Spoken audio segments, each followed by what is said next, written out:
문제를 해결하기 위해서는 그것이 발생하는 원인을 분석해야 합니다. 그런데 문제가 일어나는 원인들은 하나가 아님을 알 수 있는데요. 우리는 그것들 사이의 전후 관계를 파악할 필요가 있습니다. 모든 결과 사건에는 원인이 있기 마련이며 그 원인이 되는 사건 또한 결과로서 그것의 원인이 되는 사건이 또 존재하기 때문입니다. 따라서 시간의 흐름과 인과관계를 분석하다 보면 우리는 문제가 발생하기 시작한 최초의 원인이 무엇인지를 발견할 수 있게 됩니다.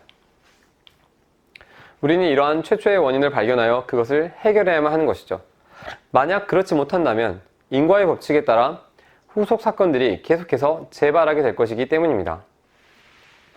즉, 최초의 원인의 결과로서 원인들을 해결한다고 해봤자 최초의 원인이 버티고 있는 한 그 원인들은 계속해서 되살아난다는 것이죠.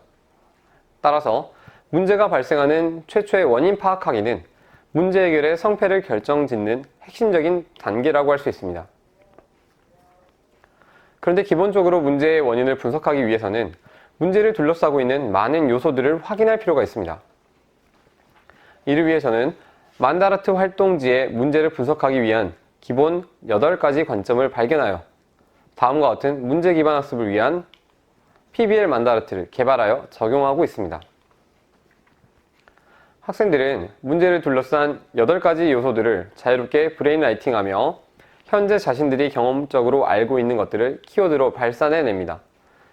그리고 키워드를 보며 질문 하브루타를 나눔으로써 문제에 대한 서로의 이해도를 높이는 시간을 갖습니다. 이른바 제가 PBL 만다라트 하브루타라고 부르는 이 활동들은 문제의 원인을 분석하기 위해 필수적으로 수행해야 하는 기초 작업이라고 할 수 있습니다.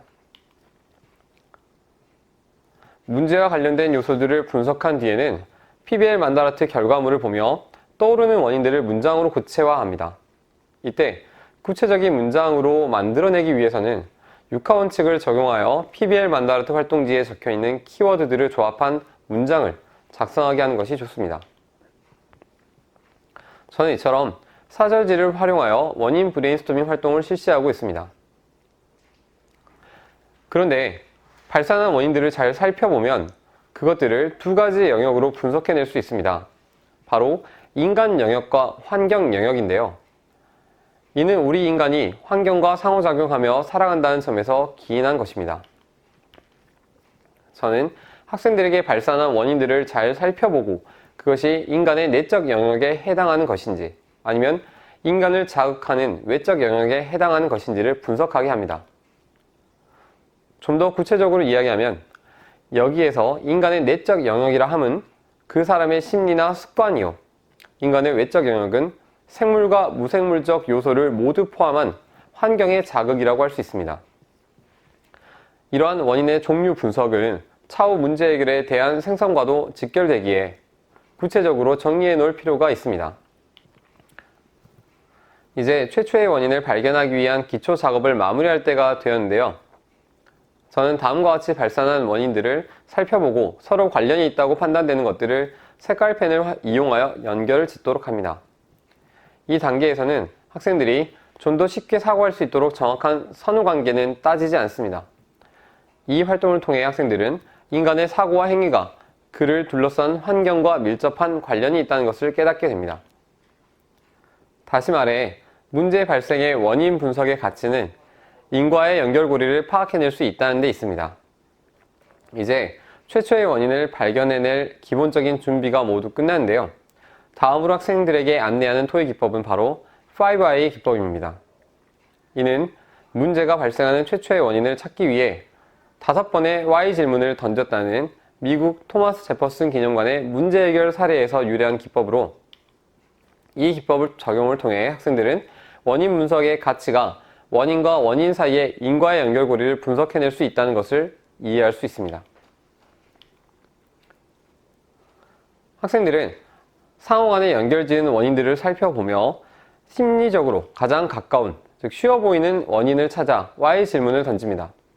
그리고 더 이상 자신들이 답을 할 수 없을 때까지 계속하여 Why 질의응답, 즉 왜 질문으로 하브루타를 나눕니다. 바로 더 이상 Why, 이유를 답할 수 없는 원인이 바로 최초의 원인이 되는 것입니다. 학생들로 하여금 최초의 원인을 발견토록 하기 위해 이 활동을 적용할 때의 핵심은 교사의 촉진 행위에 있습니다. 교사는 학생들이 Y 질문 하브루타를 나누는 동안 끊임없는 순회 지도를 통해 Y 질문 하브루타의 모델이 되어주어야 합니다. 그리고 소크라테스식 문답법으로 학생들로부터 결론을 이끌어내야 합니다. 이때 교사가 반드시 명심해야 할 점은 활동의 목적이 문제를 해결하는 것에 있는 것이 아니라 학생들의 성장을 위한 교육으로서 Y 질문 하브루타의 사고 행위를 가르치는 데 있다는 것입니다. 학생들이 문제의 최초의 원인을 발견하는 것은 결코 쉬운 일이 아닙니다. 이는 교사 또한 마찬가지인데요. 우리는 우리의 과거 경험으로부터 쌓아 올려온 현재 능력을 바탕으로 최선의 사고를 하는 것일 뿐입니다. 따라서 학생들이 이 활동을 통해 발견해낼 수 있는 최초의 원인은 진짜 최초의 원인이 아닌 최선의 최초의 원인일 수 있다는 것을 명심해야 합니다. 학생들은 지금 해낼 수 있는 최선의 사고를 수행한 것이며 거기까지 도달하기 위한 과정이 교육적으로 의미가 있다는 것을 명심해야 할 것입니다. 그런데 본 활동은 4에서 6인 구성의 팀으로 이루어지므로 교사는 최선의 최초의 원인을 보다 진짜 최초의 원인으로 탐구해낼 수 있도록 활동의 마지막에 시우르, 즉 전체 토의를 활용할 필요가 있습니다. 저는 순회 지도를 통해 유의미한 대화를 이끌어낸 팀을 발견하고 각 팀별 하브루타가 끝난 뒤 시우르를 통해 그 팀과 나누었던 Y 분석 대화를 전체 학생들 앞에서 재연합니다. 이를 통해 5Y 기법의 실제를 재확인하고 원인 간의 인과관계를 그 분석 과정과 결과를 공유할 수 있으며 전체의 사고 능력을 더함으로써 보다 최선인 최초의 원인을 발견해낼 수 있습니다. 그런데 Y 질문 하브루타를 통해 최초의 원인을 찾다 보면 학생들이 발견해낸 최초의 원인들이 하나가 아님을 알 수 있습니다. 우리의 삶에서 어떠한 문제가 발생하는 이유는 대단히 복합적입니다. 예를 들어 우리말을 훼손하는 언어 습관을 가진 사람은 그것이 형성되기까지 다양한 자극과 반응을 지속해왔을 것입니다. 보통 우리말 훼손 사례의 원인을 분석하다 보면 본질적으로는 올바른 언어 생활을 수행해야 한다는 인식과 철학, 마음가짐이 부족하다는 최초의 원인을 발견하게 되곤 합니다. 그러나 학생들은 유아기 때에는 가정으로부터, 학년기 초에는 학교로부터 제대로 된 바른 언어 생활 교육을 받았다 할지라도 후속적으로 학생들에게 주어진 우리말 훼손 환경이 최초의 원인 자극이 되어 그러한 훼손 습관이 형성되곤 합니다. 따라서 그 모두를 최초의 원인으로 삼고 학생들에게 욕설 등의 자극을 주는 환경 원인을 제거해야 할 것이며 또한 학생 개인의 우리말 훼손 행위에 대한 반응 피드백으로서 행위를 멈춰줄 것을 요청하고 그리고 지속적인 교육적 대화 자극이 이어져야만 할 것입니다.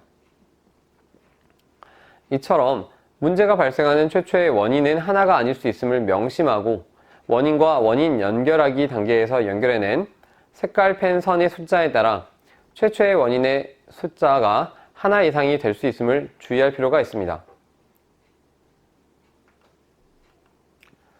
지금까지의 과정을 정리하면 다음과 같습니다.